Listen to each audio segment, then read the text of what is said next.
कैसे हैं आप सब। आप सभी का आपके अपने YouTube channel sociology with Sangeeta में मैं संगीता स्वागत करती हूँ।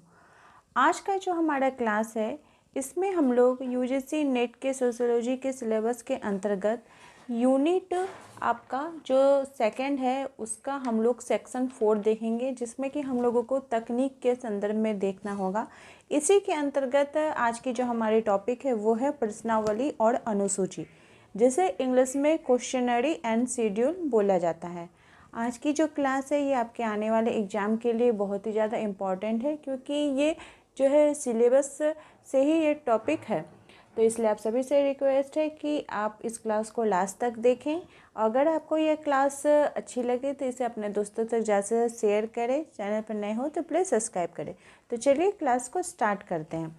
इसके क्लास के अंतर्गत हम लोग प्रश्नावली एवं अनुसूची की परिभाषाओं को देखेंगे, उनके विभिन्न प्रकारों के संदर्भ में देखेंगे, साथ ही साथ उनकी प्रमुख विशेषताओं को भी देखेंगे। तो प्रश्नावली, जिसे कि क्वेश्चनरी बोला जाता है, सबसे पहले इसका हम अर्थ देखते हैं कि यह आखिर है क्या। तो प्रश्नावली विभिन्न प्रश्नों की एक सूची होती है जिसे डाक द्वारा सूचनादाता के पास पहुंचा दिया जाता है, जो स्वयं इन प्रश्नों के उत्तर लिखकर पुनः डाक द्वारा अध्ययनकर्ता को लौटाते हैं। इस प्रकार एक बृहद क्षेत्र से प्राथमिक सूचनाओं का संकलन जब करना होता है तब प्रश्नावली का प्रयोग किया जाता है। इसका तात्पर्य ये है कि जो प्रश्नावली है, हम लोगों को क्या होता है जब हम लोग रिसर्च में जाते हैं, रिसर्च करने के लिए कोई चीज़ जाते हैं, जो रिसर्चर होते हैं तो वो ऐसा होता है कि सभी क्षेत्रों में नहीं पहुंच सकते हैं। ऐसे बहुत सारे दुर्गम क्षेत्र भी हो सकते हैं जिनके पास उनका पहुंचना संभव नहीं होता है। तो इसलिए वो क्या करते हैं, उनकी जो क्वेश्चंस होते हैं वो उन सूचनादाता के पास वो भेजते हैं और फिर वो क्या करते हैं, उसका आंसर देके उनको वापस भेज देते हैं। तो ये प्रश्नावली इसी को कहा जाता है। एक बृहद क्षेत्र में हम लोग क्या करते हैं, प्राथमिक सूचनाओं को जो एक क्वेश्चन के माध्यम से हम जो ग्रहण करते हैं तो वो होता है। इसी के संदर्भ में विभिन्न समाजशास्त्रियों ने इसकी परिभाषा दी है। एक एक करके हम लोग समाजशास्त्री के परिभाषाओं को देख लेते हैं। तो सबसे पहले जो है सेलिज, जहोदा व अन्य ने कहा है कि प्रश्नावली की व्याख्या करते हुए स्पष्ट किया है कि इसमें मानकीकृत पूर्व क्रमित सीमित प्रश्न होते हैं जिन्हें उत्तरदाताओं के पास डाक से भेजा जाता है या उन्हें दिया जाता है। अर्थात प्रश्नावली क्या है कि इसमें एक मानकीकृत, मतलब ऐसा नहीं है कि हम कुछ भी ऐसा क्वेश्चन पूछ जे जो हमारे रिसर्च से जो है वो नहीं उसके बेसिस पे हो। तो पहले तो क्वेश्चन, सही क्वेश्चन जो है वो भेजा जाता है और उसको फिर क्रमबद्ध तरीके से जो उत्तरदाता है उसका आंसर देते हैं और फिर किससे भेजते हैं, डाक के माध्यम से भेज देते हैं। पोप के अनुसार एक प्रश्नावली को प्रश्नों के एक समूह के रूप में परिभाषित किया जा सकता है। क्या बोल रहे हैं कि प्रश्नावली क्या है, तो एक प्रश्नों का समूह है जिसका कि उत्तर कौन देता है, तो सूचनादाता देता है। इसमें क्या होता है, बिना अनुसंधान के या फिर बिना जो है वो प्रगणक के व्यक्तिगत सहायता से कि हम किसी व्यक्ति के पास भेजे, वो हमको उस क्वेश्चन का आंसर दे रहा है, तो वो हम प्रश्नावली के अंतर्गत रखते हैं। इससे हमें जो है वो प्रश्नों की हमको आंसर मिल जाते हैं। बोगार्ट्स के अनुसार प्रश्नावली विभिन्न व्यक्तियों से उत्तर प्राप्त करने के लिए प्रश्नों की एक सूची होती है। यह प्रमाणीकृत प्रमाणों को प्राप्त करती है जिनका सारणीकरण एवं सांख्यिकी संबंधी उपयोग किया जा सकता है। बोगार्ट्स ने भी बताया कि इसमें विभिन्न व्यक्तियों के पास क्या होता है, उत्तर देने के लिए उनके पास एक प्रश्नों की सूची भेजी जाती है और जो उत्तरदाता है फिर उस प्रश्नों को, सूची को फिल करके जो रिसर्चर होते हैं उसे भेज देते हैं। इससे क्या होता है कि एक तो बहुत ही कम समय लगता है, कम समय में हमको हमारे क्वेश्चन के आंसर मिल जाते हैं। साथ ही साथ जो आर्थिक जो एक खर्च होता है, जो आने जाने का खर्च हो गया, ये सब क्या हो जाता है, बहुत कम हो जाता है, क्योंकि हम तो डाक के माध्यम से क्या कर रहे हैं, अपने प्रश्नों का आदान प्रदान कर रहे हैं और हमारे आंसर को हम लोग प्राप्त कर रहे हैं। अब हम लोग देखते हैं कि प्रश्नावली की विभिन्न विशेषताएं क्या क्या हैं। तो प्रश्नावली की विशेषताओं को अगर देखते हैं तो सबसे पहले इसकी विशेषता यह है कि एक प्रश्नों की सूची होती है जिसे जो रिसर्चर होते हैं वो उत्तरदाता के पास किसके माध्यम से भेजते हैं, तो डाक के माध्यम से भेजते हैं। प्रश्नावली में जिन प्रश्नों को सम्मिलित करके प्रयोग किया जाता है उन्हें टाइप अथवा साइक्लोस्लाइड के प्रकाशित करके भेजा जाता है। टाइप करके हम लोग क्वेश्चन को इस प्रकार से भेजते हैं। थर्ड, उन्होंने बताया कि प्रश्नावली प्राथमिक सामग्री के संकलन की एक प्रविधि है जिसमें सूचनादाता से अप्रत्यक्ष संपर्क के आधार पर जानकारी एकत्र की जाती है।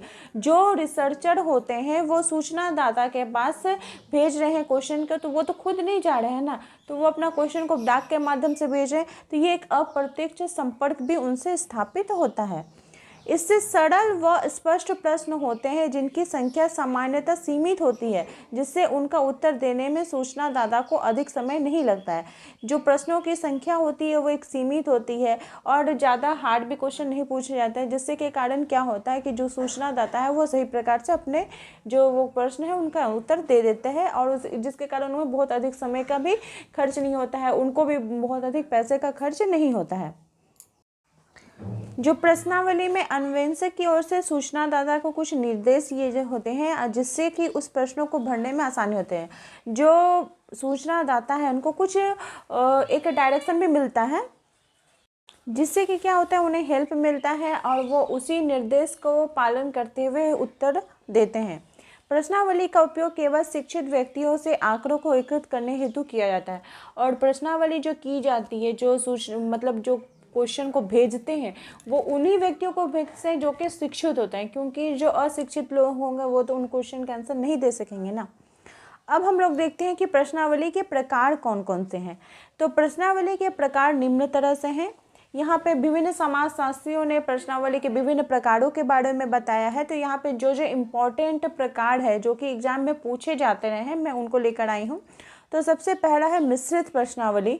मिश्रित प्रश्नावली में कई प्रश्नों का सम्मिश्रण होता है। इस प्रश्नावली में बंद और खुली दोनों प्रकार की प्रश्नावली की विशेषता होती है। सामाजिक सर्वेक्षण में इस प्रकार की प्रश्नावली का उपयोग किया जाता है। जो मिश्रित प्रश्नावली होती है उसमें बंद प्रश्नावली भी होती है और खुली प्रश्नावली भी हमें देखने को मिलती है। मतलब ऑब्जेक्टिव और सब्जेक्टिव आपको दोनों प्रकार के देखने को मिलेंगे। फिर है चित्रमय प्रश्नावली। चित्रमय प्रश्नावली में प्रश्नों के उत्तर चित्रों द्वारा प्रदर्शित किए जाते हैं। जिस चित्र को व्यक्ति उत्तर देने के लिए समझता है वो वहाँ पे निशान लगा देता है। जो चित्रमय प्रश्नावली रहता है, चित्र के माध्यम से क्वेश्चन पूछा जाता है और जो सही आंसर आएगा वो उस चित्र में टिक लगा देता है। फिर है बंद प्रश्नावली। बंद प्रश्नावली को सीमित अथवा प्रतिबंध प्रश्नावली भी कहते हैं। बंद प्रश्नावली का क्या क्या नाम है? सीमित और प्रतिबंध। इस प्रश्नावली में प्रत्येक प्रश्न के आगे जितने भी संबंधित उत्तर होते हैं लिख दिए जाते हैं। सूचनादाता अपना उत्तर इन्हीं प्रश्नों के माध्यम से भरता है। जैसा कि सीन पायो यंग ने कहा है कि बंद प्रश्नावली में प्राय पूछे गए प्रश्नों के पद के क्रम अनुसार उत्तर सम्मिलित होते हैं।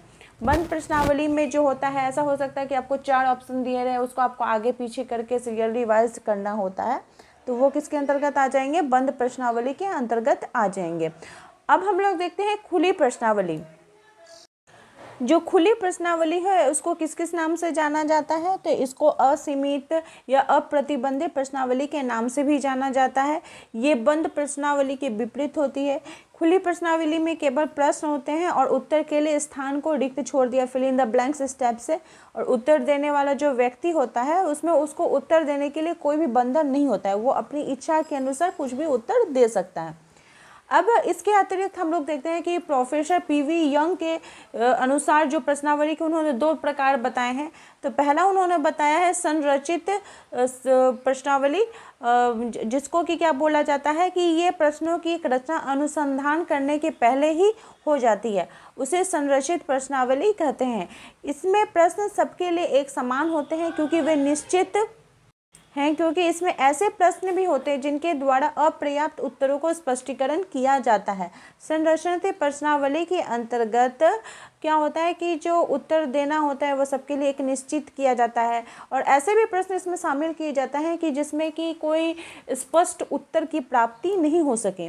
असंरचित प्रश्नावली, इस प्रश्नावली की जो है उसमें प्रश्नों का निर्माण नहीं होता, वरन सिर्फ उन विषय या बिंदुओं को उल्लेख होता है जिसके बारे में सूचना एकत्र करनी है।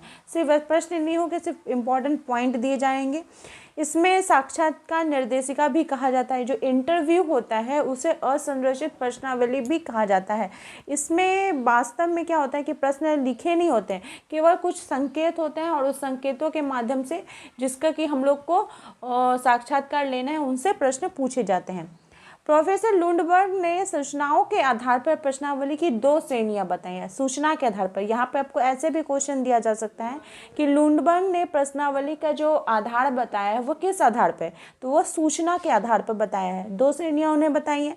पहला है तथ्य संबंधी प्रश्नावली। इस प्रश्नावली का जो प्रकार होता है उसमें सामाजिक तथ्यों की जानकारी प्राप्त करने हेतु किया जाता है कि जैसे मान लीजिए कोई व्यक्ति की हमको आयु, विवाह, जाति, उसकी शिक्षा या व्यवसाय या उसके ऋणग्रस्तता से संबंधित अगर जानकारी प्राप्त करनी होती है तो हम उसी फैक्ट से रिलेटेड उससे क्वेश्चन पूछते हैं। दूसरा उन्होंने बताया मत अथवा मनोवृत्ति प्रश्नावली। जब प्रश्नावली का प्रयोग व्यक्ति की किसी घटना या परिस्थिति या अन्य वस्तुओं से संबंधित मतों एवं मनोवृत्ति को जानने से होता है तो उसको क्या होता है कि हम लोग उसके मन को जानने से संबंधित जो प्रश्नावली करेंगे वो मनोवृत्ति प्रश्नावली के अंतर्गत आएगा। जैसे कि मान लीजिए जनमत संग्रह हो गया, बाजार सर्वेक्षण हो गया, रेडियो हो गया, टेलीविजन कार्यक्रमों के माध्यम से लोगों को जो विचार जाना जाता है कि होता है ना, डिबेट किया जाता है। आप देखिएगा न्यूज़ में बोला जाता है कि कौन सा पार्टी जीतेंगे, किसका जब वोट ज़्यादा आएगा। तो इस प्रकार का जो लोगों से एक मत जाना जाता है वो हो गया मनोवृत्ति प्रश्नावली के अंतर्गत। अब हम लोग देखते हैं कि अनुसूची क्या है। तो अनुसूची जिसे कि क्या बोला जाता है, शेड्यूल, और इसकी परिभाषा जो दी है विभिन्न समाजशास्त्रियों ने उन्हें भी हम लोग देखते हैं। जैसे पीवी यंग के अनुसार हम कह सकते हैं कि अनुसूची एक गणनात्मक उपकरण है जो औपचारिक व मानकीकृत, इसमें पूछताछ की जाती है, इसमें परिमाण को देखा जाता है, इसमें जो अनुप्रस्थ परिच्छेदात्मक जो सामग्री होती है उसका यूज़ करके प्रयोग किया जाता है। गुडे एवं हार्ट के शब्दों में अनुसूची प्राय प्रश्नों के, गुडे हॉट ने क्या बताया था कि जो अनुसूची है वह प्राय प्रश्नों का एक समूह के लिए उपयोग में लाया जाने वाला नाम है जो कि एक साक्षात्कारकर्ता द्वारा अन्य व्यक्तियों से आमने सामने की स्थिति में पूछे और भरे जाते हैं। ठीक है, इसमें क्या होता है, प्रश्नों का एक सूची रहेगा और इंटरव्यू के माध्यम से जो आमने सामने व्यक्ति बैठे रहेंगे उनसे क्वेश्चंस पूछे जाएंगे। डॉक्टर गोपाल के शब्दों में अनुसूची एक अर्थ में विभिन्न मदों अथवा पक्षों की विस्तृत, वर्गीकृत एवं नियोजित और श्रेणीबद्ध सूची है जिस पर सूचनादाताओं से सूचना प्राप्त की जाती है। अनुसूची का मतलब क्या हो गया कि इसमें विभिन्न पक्ष के क्वेश्चन पूछे जाएंगे जिसमें कि आपको एक क्लासिफिकेशन के हिसाब से, एक नियोजित तरीके से, एक श्रेणीबद्ध तरीके से क्वेश्चन दिया रहेगा और क्वेश्चन को सूचनादाता से उसकी जानकारी प्राप्त की जाती है। अब हम लोग देखते हैं कि अनुसूची की विशेषताएं कौन कौन सी है। तो अनुसूची समाज वैज्ञानिक अनुसंधान में प्राथमिक सामग्री के संकलन का एक प्रमाणित उपकरण है। सामाजिक अनुसंधान जब किया जाता है तो ये एक प्राइमरी एक बेसिस है जिसके माध्यम से हम लोग क्या करते हैं, डाटा को कलेक्ट करते हैं। अनुसूची से अनुसंधान विषय से संबंधित विभिन्न प्रकार के प्रश्न पूछे जाते हैं, उसमें लिखे जाते हैं। ये प्रश्न अनुसंधान विषय से संबंधित होते हैं और इन्हें कुछ अनुभागों व मदों में व्यवस्थित क्रम में रखा गया होता है। एक सीरियली वाइज विभिन्न तरीके से क्वेश्चन बनाए जाते हैं जिसके माध्यम से सूचनादाता से हम जो है वो जानकारी को हासिल करते हैं। अनुसूची में दिए प्रश्नों में साक्षात्कारकर्ता किसी प्रकार का हेरफेर नहीं कर सकता है। इस तरह यह शोधकर्ता पर नियंत्रण रखने का भी कार्य करती है। अनुसूची का प्रयोग सभी प्रकार की शैक्षणिक योग्यता रखने वाले व्यक्तियों के लिए किया जाता है। अनुसूची का प्रयोग केवल छोटे क्षेत्र के लिए ही है। यहाँ पे देखिए अनुसूची का प्रयोग हम कहाँ कर रहे हैं, तो छोटे एक सीमित क्षेत्र के अंतर्गत कर रहे हैं। तो ये थी अनुसूची जिसकी विशेषताओं को हम लोगों ने देखा। हम लोगों ने प्रश्नावली की परिभाषा को देखा, इसके प्रकारों को देखा और इसकी विशेषताओं को देखा। आई होप आपको आज की क्लास अच्छी लगी होगी, आपको अच्छे प्रकार से समझ में आ गई होगी। मेरे चैनल के साथ बने रहने के लिए आप सभी का थैंक यू। और अगर आपके कोई भी क्वेरीज है तो प्लीज़ मुझे कमेंट करके बताएं। Thank you.